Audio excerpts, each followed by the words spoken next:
Hello, everybody, and welcome to another episode of Rincy's Ultimate Decades Challenge. We are currently in the year 1336 and just about 9 months away from the start of the 100 Years' War, but the characters in this story don't know that just yet. So, last episode was pretty good, pretty easygoing.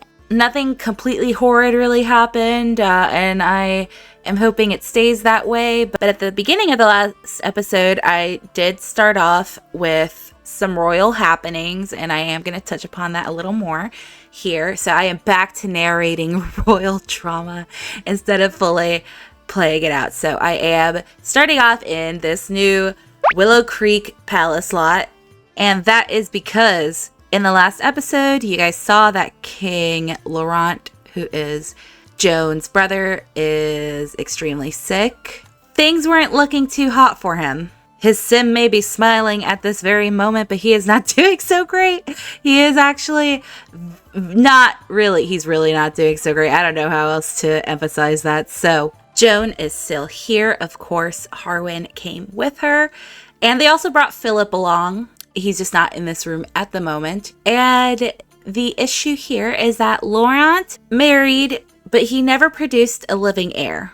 So now there currently isn't an heir to the throne of Willow Creek, and that makes things a little dicey. So we have this family from the gallery. They're the Delacours, and I like to think that they're sort of distantly related to both Joan's family and the Capettes, because I feel like the Capettes, like, they're so rich. They definitely have like ancient history in Willow Creek as a family that originally comes from there. So technically, as far as the line of succession, they would be the next to inherit. But I feel like, let me go ahead and introduce them. This is Louis.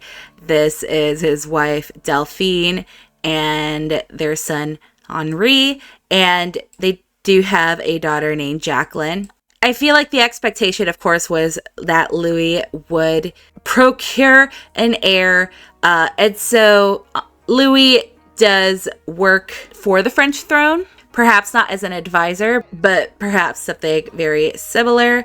So things are a little tense because everyone knows that something is up. Joan is not too happy about it. And I do have here, I'm not sure if this came with the Regency mod, but I was able to put that they're from an ancient lineage, which is pretty cool. And I did just put them all in the castle just to make things easier on myself. So no one is... Henri, you shouldn't sit up there. You were not invited to do so. No one's saying what everyone's thinking, and that is what happens next. By law, a female line would not inherit the throne in Willow Creek. It would go directly to any living male heir. And I'm just modeling this after France's rules back then. They did not allow female monarchs.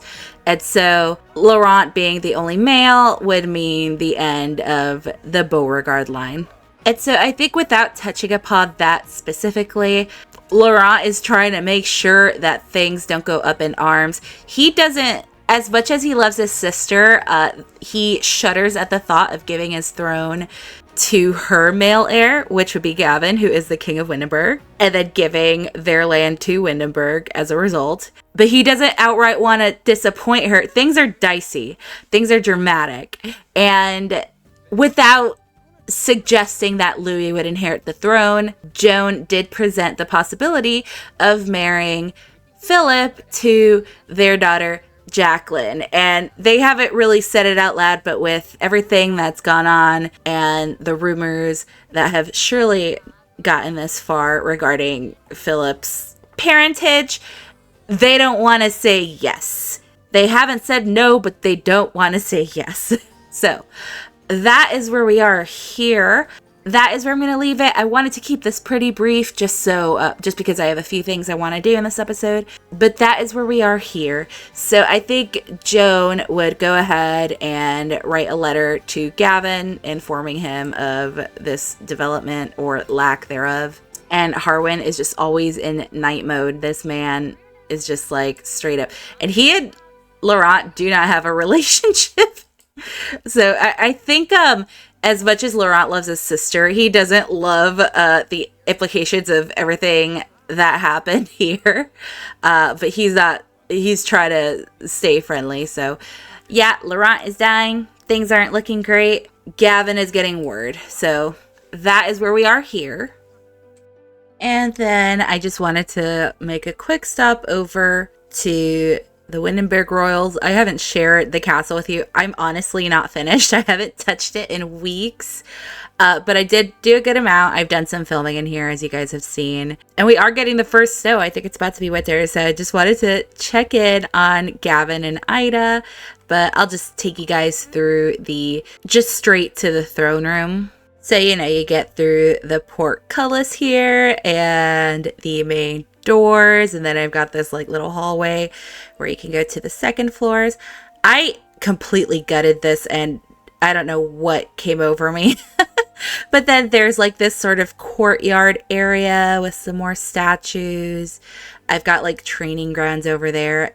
This side, I think I dedicated mostly to just like servant stuff, like the kitchen and whatnot. And if you go through here, there is a chapel to the Watcher and just a little fountain. I don't know why that archery thing is there. I'm not sure what happened there. But then there's like another little garden area. Oh, I really love this little garden area, actually. Just like some more pretty gardens. And then that's like, I've got so many hallways here. Like this is such a big build. But then you go through here. This is kind of like a meeting room or like a strategy room, I guess. And most of the CC is from ZX-TA, I think. But, you know, it's got like the little strategy stuff and whatnot. And then you go through here, and this is where the knighting ceremony was. It's the throne room slash, I guess I would make this the ballroom too. I don't have like another space to make a ballroom unless I open up the dining room, which is through these doors. But this is honestly, as far as the sibs, this is a pretty big space. And I don't want it to be too big. So, and then the dining room doesn't really have a whole lot going on just yet. And there's a kitchen over there. So yeah, I'll just show you guys this part for now. But yeah, I just wanted to check up on Ida and Gavin. Gavin has obviously been receiving word from his mother here and there. These two really love each other. I realized at the knighting ceremony that I hadn't aged them up to young adults. So I did do that, and Gavin aged up with the generous trait, which is good. He's still paranoid and self-assured, so that paranoia is going to be fun to work with. And then Ida actually aged up. Well, I think she was already generous. I think she aged up with a sincere trait. I don't remember. But yeah, they're just still super in love. And Ida is actually currently pregnant. She actually just hit her second trimester. I do have them try here and there. The kids are sleeping. They have nannies and stuff, but this place is so big, I just went and put them in Ida's room. But I feel like, you know, Gavin is super paranoid and stuff. And I feel like Ida, it's very reassuring. She tries to like, yeah, she's a very kind lady. She tries to make sure that he's okay. Why is her head? Why is she decapitated? I'll figure that out later. But I really love the belly hug interaction. So I'm gonna have him do that. Does he not know about the baby? Oh no, he's feeling a little off. I don't like that. And look, her neck is killing me. I don't like that. So they're expecting another baby, another little prince or princess. So I'm excited to see what that is. And I did mention that I did want her to host a ball amid all this like drama. And I feel like a lot of that also has to do with like when there was like almost a war under Cassian's rule, like the nobles were very divided. And I think they don't want that with Gavin as king. I feel like Gavin's been a pretty chill king. He's definitely a lot more popular than his father was and a lot more stable. So we'll see. And the babies are here in Ida's room. This is on the second floor. And Ida's got these buffs, bonded hearts from Belly Hug. That's so cute. Titillating banter. She's excited about the new baby. Spread the love. She's happy to uplift those around her. So she's happy that she can comfort him. Oh no, she's feeling a little off too. You guys, stop. I don't need this right now, guys. Come on. Queen Ida has developed a pregnancy complication called gestational diabetes. Great. Great, great, great. And Gavin has anemia. Thanks for letting me know. Okay. Oh no! My God, are you kidding me? This is bad. This is horrible. This is horrible. Why? Why did I visit the royals?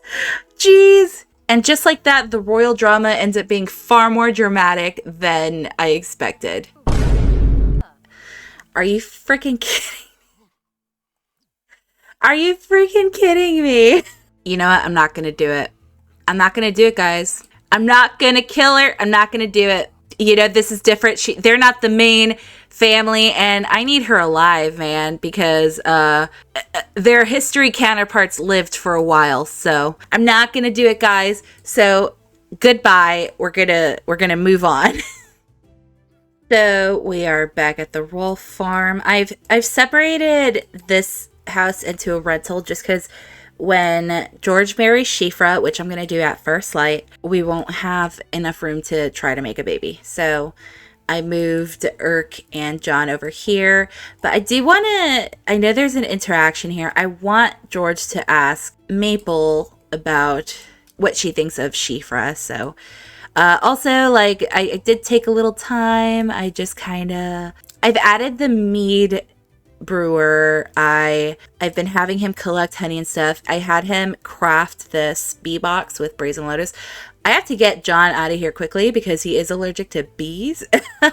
And I have this honey press, which I didn't collect the jars, I guess. And I made a little cellar basement thingy to put the wine. So this is, I put the wine that Melissa made in here.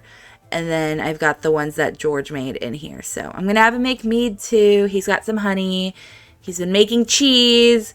You know, we're trying to start a whole business focused mainly on the wine and mead, which Shifra is going to help him with. So I'm going to have him ask. She's singing. Okay, ask about another sim. What do you think of Shifra? She's just singing a little song that's so cute. Oh, thumbs up. I like Shifra. She's pretty cool. So, okay, we're going to marry her. We're going to marry her. It's going to happen. Technically 3 months from now. So, okay. She is happy about that.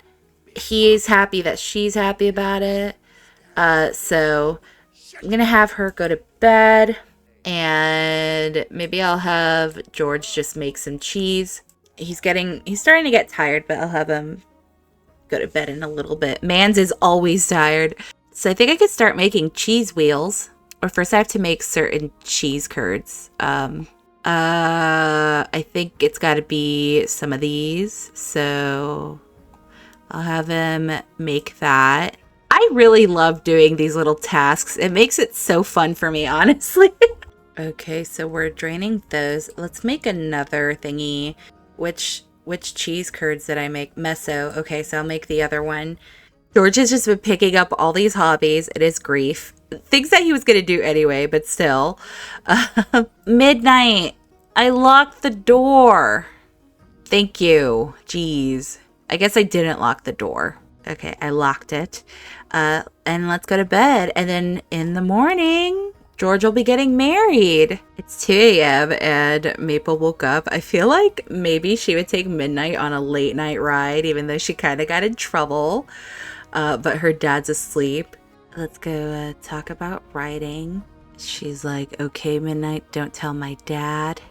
Midnight's like, yeah, let's go. Oh, she's friends with Midnight. Midnight loves it. Look at her. Okay, she's like, okay, but you have to be quiet. I really love this interaction where the horse gets down. It's honestly so cute. Okay, she can go for an intense ride now. So let's try that. Let's see how that looks. She's like, onward. Ooh. She still has this like scared look on her face. Girly is living on the edge. Reach endurance level 4. Sims will not be able to ask about endurance training on midnight, and she will now become less fatigued when using horse barrels or jumps. Very cool. And it is now the start of winter. Okay, so it's about 4 a.m. I feel like, you know, she definitely want to get home before sunrise and probably play it off like, yeah, I was just doing farm chores and whatnot. Don't worry, Dad. You definitely didn't hear the clippity clop of midnight running around. She's like, onward. Okay, we have made it home. Her father is still asleep. I'm sure he gave her a warning that last time that he caught her. Oh, Maple lost a tooth. Okay, we made it home. Good girl. Okay, so let's give her a hug. Oh, uh-oh. Oh, she's like, calm down. It's okay, girl. Oh, she loves her so much. Oh, okay, Midnight, calm down. Okay. Let's dismount. I forgot. I'm sorry. And Midnight's happy. She's like, good girl. Let's give her a hug. Oh, that's so sweet. I love it. Okay, so let's have her do some farm chores so that Dad doesn't suspect anything. She got out. She did it. She snuck away. Oh, right as Ginny woke up too. Ginny, who's going to wake George up. Let your father sleep a little. Or actually, he's doing okay. So I feel like George would come down and make something to eat. Oh, these cheese thingies are ready. So let's collect these ingredients. Oh, not prank day. No, we're not going to do that. We haven't seen Right in a while. Here he is being right. And Maple's just watching her siblings here. Let's have Arthur go downstairs too since he's awake right now. Okay, so here is the stew prepared by Dad. So kids, come get your stew. Hello, Right. Thank you for joining us for breakfast. Okay, here comes Arthur. So I think for the marriage, I'm just going to have George go to church with Shifra. I'm going to bring Maple along just because she's older. And I will just invite his siblings. Just keep it small. And I'd like to invite Shifra's father, but I don't think George knows it. But we'll just say he was there. Oh, George is going to play with Arthur. He's like, Dad's getting married today because I must. But it's okay because Shifra's a nice lady. And they really do get along really well. Like, their friendship is pretty awesome. So I think he's pretty content with that. Let's see if Right will play with Arthur. Right is kind of like, I don't know what you're doing. I don't know if I like it. Okay, he liked it. He's fine. Okay, we need to change Ginny's diaper because Girly is stinky. Okay, so it is 8 a.m. Let's go meet up at the church. Stop being dizzy, George. I'm begging you. Okay, so I did have the fam come over. Miriam came over too, and I took control of Shifra and invited her dad and her brother. So I don't have George like officially as having met them, so let's do that. And I'm also gonna have her father Finian live with them as well. I'd like to think that the reason that Shifra never ended up marrying is because her mother. Oh my gosh. Okay, what about Fionn? So I feel like after Shifra's mother died, her brother was already married. Her sister, who knows where she went? She probably died too. But after losing his children in the Great Famine, I think Finian was just not doing so well. So Shifra decided to just like stick around and take care of her dad. The years went by and she just never ended up getting married. So I feel like that is why she ended up never marrying in the first place. So let me see the first impressions here. So it looks like with Fionn, George thinks that Fionn is an interesting sim, and Fionn thinks that George is imaginative. And then with Finian, George thinks he's stuck up. Finian thinks that George is clingy. He probably doesn't like the fact that, I mean, George didn't technically move on too fast.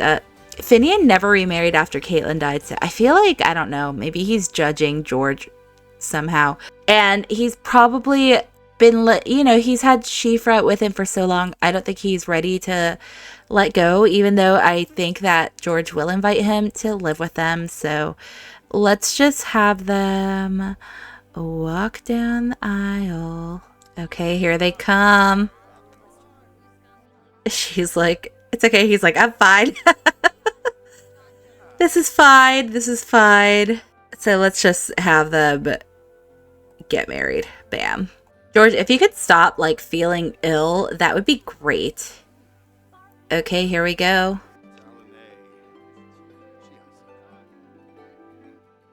I guess let's kiss. He's like, oh boy. Okay, so they are married. And since this is our heir, I'm going to give him the 2,500 dowry as well. So let's move Shifra. And I'll move her. I have Annette living with them just because I started running out of lots. But I'll move Finian in when I move the guys out. So here we are. And I feel like they'll just have a little celebration over at the tavern. And that's where I'll have them consummate their marriage. Oh, I forgot to bring Maple. It's fine. It's fine. You know what? It's fine. We'll say that she was here. Okay, so we're at the Marketplace Tavern. Of course, I did have Florian come along. And let's go ahead and... Oh, Sir Butterfield, hello. Let's go order some drinks. Just to celebrate. And I think he's going to order drinks for the whole group. He's feeling confident. He's feeling pretty good. He's like, my kids are going to be okay. He loves that Maple likes Shifra. So he's hoping everything's going to be all right. I feel like George also needs a little liquid courage. You know, they're friends, but there hasn't been anything romantic going on. And it's kind of like Elric and Miriam. Like I said, that one scene in Outlander where Jamie and Claire got married, they didn't know each other, they had to get to know each other. So they're gonna do that at this tavern. They're gonna drink a little, try to get comfortable with the idea that Rinsey is gonna make them consummate their marriage. Let's tell her she looks nice. Let's compliment her appearance. Okay, so he's talking to Finian, and of course Margaret is here, big supportive. Why is James? Can you not yell at your uncle? What is going on? Oh, from entering religious law? I'm just gonna remove that. Be nice to your Uncle James. Shifra, why don't you sit here next to your new husband? Oh, here comes James with his loot. Shifra will not sit. She's like, I'm fine. Oh, Shifra likes flirtation. Okay, that just telling her she looked nice helped the romance bar a bit. Okay. Inadequately express fondness. Oh, John said it's a duet, brother. Okay, so small talk. Ask about relationship goals. I haven't really thought about that stuff. She's been so busy just helping her dad out. So I want to go over to the Cecil household for something. So what I'm going to do is I'm going to have them do the thing. So let's have them get the biggest room. And I feel like maybe Maple and the babies are staying with Margaret. I think I have the mod where you can woohoo without romance. Oh god, I hope this isn't like... Okay, so they're gonna do it. Oh no, he has to pee. I'm gonna cheat that. Margaret listened to his problems and shared some thoughtful advice. Margaret said, I guess because, you know, Margaret went through the whole arranged marriage thing or marriage of convenience thing, even though the situations are very different. So she's like, you just gotta go with the flow. It's gonna be okay. She's your friend at the very least. So Margaret is amazing. Oh my god, not this bedroom. This is where he slept with Melissa. Okay, so the deed is done. I think technically they, aside from the marital kiss, I don't know if it registered as a first kiss. Oh, Oh my god, I think this is the post-woohoo cuddle mod. Okay. Okay, yep. Okay, yep. Oh wait, they went back for it? They're... Okay. Well, oh no. Unsatisfied from the low romance skill. And love lumps. Okay. You know what? He's got a lot on his mind. He's probably thinking about his ex, his late wife, you know. It's okay. It's okay. It's okay. Oh, and she forgot sick. Great. So we will be seeing if that resulted in a pregnancy. Can we hug her? Can we just hug her? Give her an awkward hug. He's like, I'm sorry for my poor performance. He's like, I got performance anxiety. She's so understanding. Pleasant cover. She's uncomfortable because she's sick and from the bad woohoo. She's like, but still, she's like, it's okay. Don't worry about it. Shifra is, oh, enthused about relationship. Oh, she's like, I'm glad we did this. You know, it's going to be fine. So I'm going to leave them here because I wanted to head over to the Cecil household for something. Okay, so we are back at the Cecil household. I don't know what Benedict is wearing, but it's a little late because some stuff happened that I'll just recap at the end of this episode. But I wanted Lady Cecil to like host something because I added some nobles. I had to do a whole thing because some of the Regency stuff, like the society papers, won't pop up unless they're listed as a member of the ton. So I think one of the things you could do is like host a tea party or something. And I wanted to do that. Okay, so she can host a tea party, host an amicable affair with tantalizing teas and sophisticated treats. And you're sure to be the talk of the ton. So the host will be Sybil. Okay, so we have invited the ladies over. And let's see. Let's hope that things don't get crazy as far as like sim events go. So we need to socialize. We need to read Lady Whistledown. I think we could buy the papers from the bookshelf. Use socials from the etiquette skills such as discuss etiquette, introduce sims, or redirect conversation. Okay. Let me have all the ladies just sit here. Once they all get here, that is. And the ladies are starting to arrive. This is Lady Isabella Waverly. I did get her off my hashtag. Let me change Benedict's outfit. I believe she is the mother of 2 boys. These are all just nobles that are scattered about. They don't have titles, but she is married to Lord Edmund and has a daughter named Seraphina and Lord Cedric. And from what I can recall, Cedric is kind of a rake. He's a teenager, so we're going to talk about marriage prospects at this tea party. So that's her. And then, of course, Esther, the Marchioness, and Sybil's sister-in-law is invited. But this is Matilda Grimm, Lady Matilda, and she's married to Lord Edmund, and she has a daughter named Clementine, and then she has 2 sons, one named Edmund II and one named Leonardo. So I believe one of them, I think it was this one, he had the sinister trait. They're both teens, and then this one seems like an art lover. It's giving Benedict Bridgerton vibes, and Benedict is my favorite Bridgerton in the show, so I won't talk about how they skipped his, whatever, we're not going to talk about it. So there's Matilda for you. And then, of course, we've got Countess Ophelia Gilmore, who is Margaret's mother-in-law. Guys, I just filmed the entire tea party and forgot. I'd forgotten to hit record again because I kind of cut it off to, like, arrange some stuff. And I completely missed everything. I'm so upset. So the tea party just ended. It's 2:30. It's 13:37. But I was saying that I'm gonna start the war in the second quarter because the 100-Year War technically started in May. But yeah, Sophie was basically a hit with all the noble ladies. Like, they all really liked her. I'm so upset, guys. Oh, and Liliana did not was not a hit at all. Like, these ladies did not get good first impressions of her. So Lady Isabella thinks that Sophie is admirable.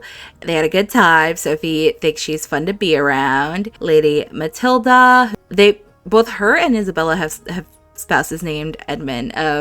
So they're closer after a fun party. She thinks that Matilda is sophisticated, and Matilda thinks that Sophie is interesting. I thought she introduced herself to Esther, but I guess not.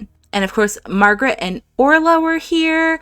Orla and Liliana's dynamic changed to difficult. But yeah, like, these ladies did not like Liliana, and vice versa. Like, Countess, I don't think she has any sentiments, but Lady Matilda also, they think she's untrustworthy. So yeah, she was not a hit. And they did like Amelia as well, so they all drank tea and stuff. We got gold in this tea party. I'm so upset because it was such an interesting event. But yeah, all these girls did declare their intent to marry, and we'll see where they go from there. So that would be fun. So these girls have yet to meet these boys. They've all declared their intent to marry, and we'll see where they go with that. I'm going to go ahead and end it here. And there are some things that happen in this episode, so stick around and I'll recap them. We'll see where we go with that. And I'm going to have George meet with his uncle in the next episode. And if in the next we do get to the second quarter, then I will roll to see who goes to war. So let me go ahead and cut to all the other stuff that happened. Okay, so Belle ended up going into labor this episode, and I had to age up her babies anyway, so I went over to the Wheeled household. I spent a lot of time there. I had Belle give birth first, and Summer suggested the name Eleanor, which I thought was a really pretty name, so I rolled for Belle, and she made it through the birth. Eleanor made it through her baby stage, but she unfortunately did not roll to make it to her infant stage, and when I spun the wheel, she died of heart complications, so that was really sad. And then Belle and Gregory autonomously just went for a woohoo after losing their baby. I'm like, can't you guys just like chill for 2 seconds? But yeah, so I don't know if she's pregnant again. That was way too soon, girl. Like, just breathe. So then I rolled for the twins, and they made it to toddlerhood, and they're both so cute. And oh my god, Catherine came over and held Rose, and it was the cutest thing ever. So they are precious, they are adorable, we love them. And then I got completely surprised because Talia ended up giving birth.